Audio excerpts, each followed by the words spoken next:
Assalamualaikum warahmatullahi wabarakatuh. Perkenalkan, nama saya Urfi Aisyatul Ma'rifah, program studi Bahasa dan Sastra Arab Fakultas Humaniora dari kelas B. Di sini saya akan menjelaskan tentang materi peranan agama dalam kehidupan bermasyarakat. Sebelum masuk ke materi, saya terlebih dahulu akan menjelaskan apa sih agama itu. Karena agama ini sudah didefinisikan ya, maksudnya banyak para ahli yang mendefinisikan agama sebagaimana pendapat mereka. Tapi menurut etimologi, agama berasal dari bahasa Sanskerta yang a artinya tidak dan gama rusak. Jadi secara tidak langsung, agama merupakan suatu keyakinan atau kepercayaan terhadap individu yang agama itu sendiri mendorong penganutnya untuk melakukan hal-hal yang sifatnya tidak merusak. Seperti kita di agama itu diajarkan, di Islam itu diajarkan untuk selalu berbuat baik kepada sesama manusia. Karena pastinya di setiap agama ada peraturan-peraturan khusus yang mewajibkan pengikutnya untuk menaatinya. Tapi secara umum, agama dapat didefinisikan sebagai sistem yang mengatur kepercayaan dan peribadatan kepada Tuhan, serta tata kaidah yang berhubungan dengan budaya, serta pandangan dunia yang menghubungkan manusia dengan tata kehidupan. Masing-masing agama biasanya mempunyai mitologi, simbol atau sejarah untuk menjelaskan makna hidup dan asal-usul kehidupan atau alam semesta. Yang dimaksud di sini adalah kalau misalkan Islam memiliki pandangan bahwa Tuhan itu Allah, satu-satunya Tuhan yang Maha Esa yang berkuasa atas alam semesta. Tapi di agama Kristen, Tuhan mereka adalah Yesus Kristus. Jadi di setiap agama itu memiliki kepercayaan yang berbeda-beda mengenai hal-hal yang berbau gaib atau Tuhan mereka, mitologi mereka, simbol atau sejarah-sejarah. Kan kalau di Islam kita mengenal alam semesta itu terbentuk karena Allah yang menciptakan. Beda lagi di agama-agama lain, mereka punya perspektif sendiri untuk menjelaskan bagaimana sih terbentuknya alam semesta itu. Sekarang kita masuk ke pembahasan, yaitu peranan agama dalam kehidupan bermasyarakat. Yang pertama, agama dalam menghidupkan nilai luhur moralitas. Diturunkannya agama kepada manusia mempunyai agenda menghidupkan moralitas dalam rangka mengatur kehidupan manusia. Agama amat mendukung nilai luhur yang menyeru kepada prinsip kebaikan seperti keadilan, kejujuran, toleransi, dan tolong-menolong.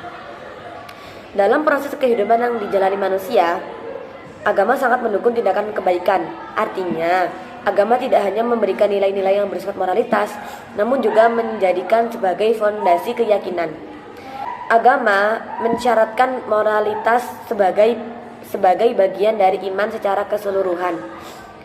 Tak ayal, moralitas yang ditekankan agama bersifat mengikat kepada setiap penganutnya. Abul Qasim Al-Hui menegaskan, tanpa bantuan agama dapat dipastikan bahwa nilai-nilai kebijakan dan moralitas tersebut niscaya akan kehilangan maknanya dan menjelma menjadi serangkaian nasihat belaka yang bersifat tidak mengikat. Dengan kata lain, nilai-nilai tanpa makna hanya bercorak nasihat, tidak lebih dari sekedar ajuran untuk seruan belaka. Misalnya, diucapkan seorang sahabat karib kita, sementara kita sendiri bebas untuk menerima atau menolaknya. Yang kedua, agama menjadi sumber kekuatan, semangat bagi umat dalam menjalani rutinitas kehidupan. Nilai-nilai spiritualitas agama dapat menghidupkan kekuatan dalam diri umat untuk mampu menghadapi berbagai permasalahan hidup dan berperan sebagai benteng kokoh yang melindunginya dari serangan keputusasaan dan hilangnya harapan. Jadi agama di sini juga mengandung sumber kekuatan. Maksudnya gimana? Kan kalau misal di agama kita, agama Islam, ada yang namanya surga dan neraka. Lah, balik sendiri, bagaimana sih cara mendapatkan surga? Bagaimana cara kita biar kita bisa masuk surga? kan kita harus berbuat baik gitu ya, jadi mendapat pahala, jadi kita bisa masuk surga. Lah itu yang menjadi motivasi dalam setiap individu. Oh, aku harus berbuat baik, nanti kalau misal aku udah mati biar masuk surga. Kan gitu ya janjinya di Al-Quran, di kitab, di agama kita. Sebaliknya kalau kita berbuat buruk, pastilah kita akan mendapatkan neraka. Yang dimana di neraka itu di Islam sendiri diyakini neraka adalah tempat bagi orang-orang yang melakukan dosa selama hidup di dunia. Jadi mereka di sana akan disiksa. Nah itu menimbulkan rasa ketakutan, atau misal kita memiliki masalah, pastikan kita akan mengembalikannya sendiri kepada Allah.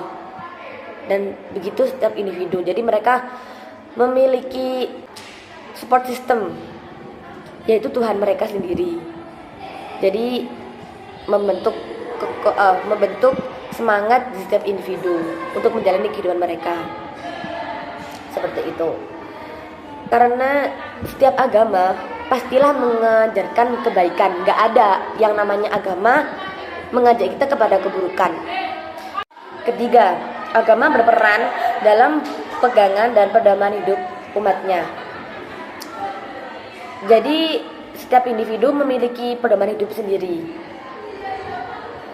dan itu kembali ke agama mereka masing-masing, sekaligus menjadi tolak ukur yang mengatur tingkah laku penganutnya dalam kehidupan sehari-hari. Baik atau tidaknya tindakan seseorang bisa dinilai dari seberapa taatnya mereka menaati atau menghayati ajaran agama mereka sendiri. Jadi baik buruknya tuh tolak ukurnya ya ketaatan mereka terhadap agama tersebut. Yang keempat, agama berperan membentuk perilaku keseharian umat. Karena di setiap masing-masing agama memiliki aturan yang berbeda-beda pastinya bagi setiap penganutnya. Jadi secara tidak langsung mengatur keseharian umat penganutnya. Seperti itu. Kurang lebihnya mohon maaf. Sekian dari saya. Assalamualaikum warahmatullahi wabarakatuh.